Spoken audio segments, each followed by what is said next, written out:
आज समझेंगे जो हमारा अगला टॉपिक है ग्लोबलाइजेशन। ग्लोबलाइजेशन को मैं समझने के लिए मैं इसकी मीनिंग को समझना होगा, ग्लोबलाइजेशन का मतलब क्या होता है।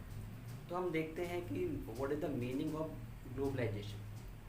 Globalisation means integration of national economy with world economy through removal of barriers on international trade and capital movement.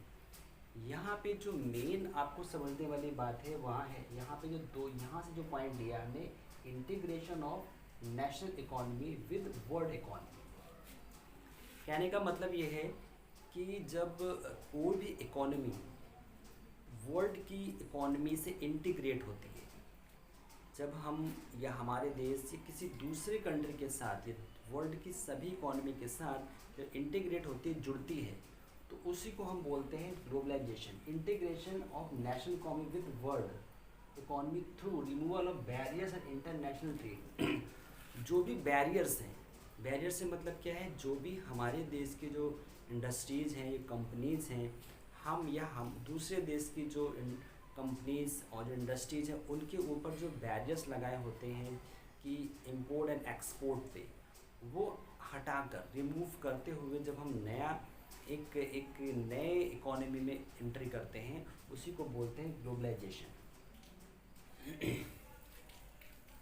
अब ग्लोबलाइजेशन को समझने के लिए हम कुछ और पॉइंट्स को देखते हैं, जिससे हमें और क्लियर हो जाएगा कि एक्चुअली में ग्लोबलाइजेशन है क्या।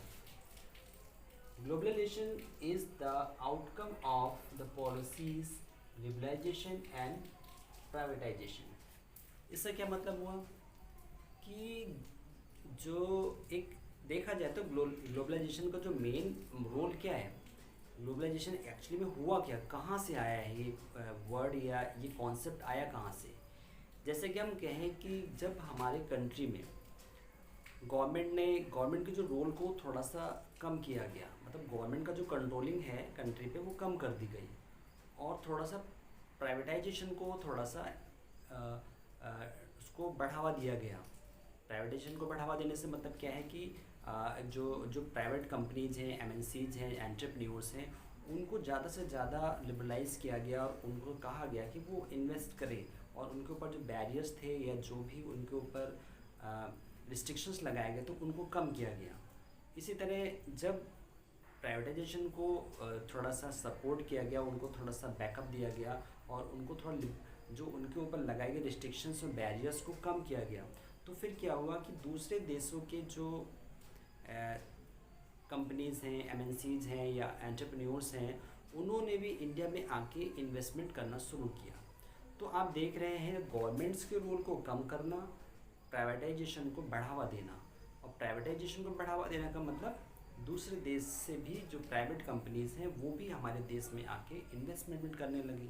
तो इससे क्या हुआ, अब हम देख रहे हैं यहाँ पे क्या एक चीज़ हमारे समझ में आ रही है, गवर्नमेंट्स के रोल को कम करना, प्राइवेटाइजेशन को बढ़ाना, और लिबरलाइजेशन और प्राइवेटाइजेशन के कॉम्बिनेशन को ही हम देखते हैं, that is the outcome of globalisation. एक पॉइंट और देख लेते हैं, globalisation aims to create borderless world. Globalisation क्या करता है कि एक ऐसे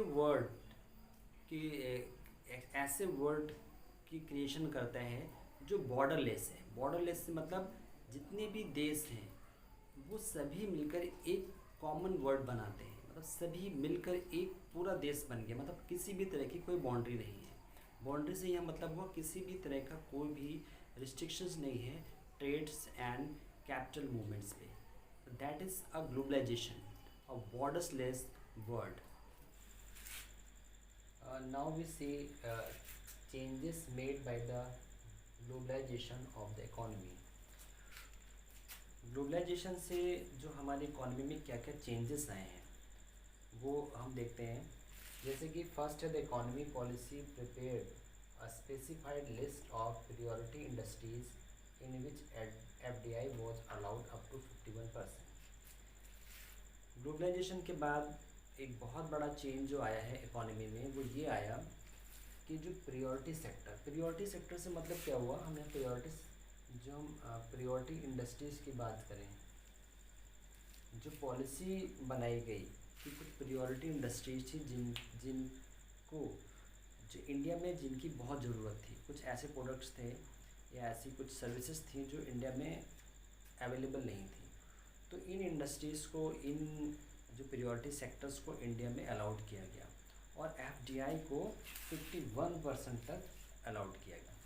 बहुत से सेक्टर ऐसे थे कि इंडिया में कि जो 1991 से पहले जो इकोनॉमी का स्लो डाउन आया और उसके बाद जो वर्ल्ड बैंक से जो इंडिया के पास जो कंडीशंस रखी गई थी कि इंडिया को अपनी इकोनॉमी को ग्लोबलाइज करना होगा, तो उससे जो पॉलिसी प्रिपेयर्ड हुई है उसमें सबसे ज़्यादा जो बहुत बड़ा जो एडवांटेज मिला वो ये मिला कि जो प्रायोरिटी इंडस्ट्रीज़ को जो एफडीआई था वो 51% तक अलाउड किया गया।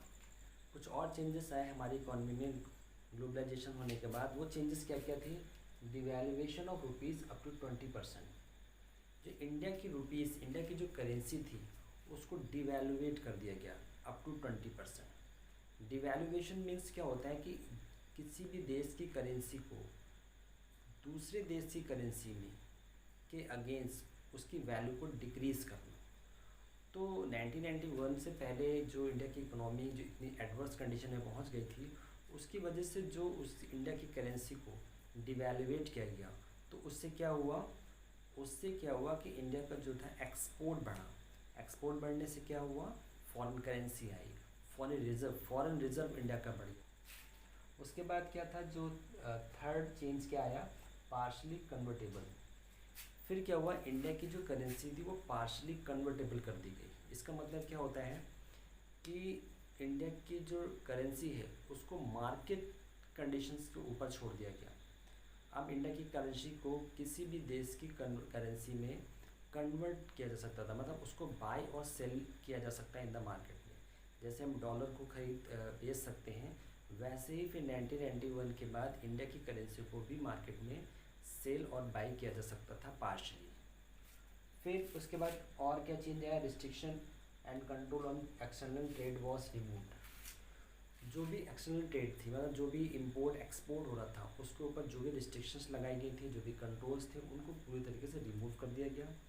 क्योंकि एक ग्लोबलाइजेशन का जो ट्रेंड शुरू हुआ, उसके बाद एक ये कर रहा था कि जिससे कि ज़्यादा से ज़्यादा जब हम एफडीआई को अपने एफडीआई को तभी बढ़ा सकते हैं जब हम दूसरी कंट्रीज़ के जो एमएनसीज हैं, एंटरप्रेन्योर्स हैं, उनके ऊपर से जो रिस्ट्रिक्शन एंड कंट्रोल को ख़त्म करें और हमारे देश से जो भी इंपोर्ट जो कर रही है कंट्री, जो भी प्रोडक्शंस हो रहा है, जो सरप्लस प्रोडक्शन है, तो वो तभी देश में प्रोडक्शन लोग बाहर एक्सपोर्ट करेंगे जब उस पे से हम रिस्ट्रिक्शन और जो कंट्रोल है उसको रिमूव किया जाएगा।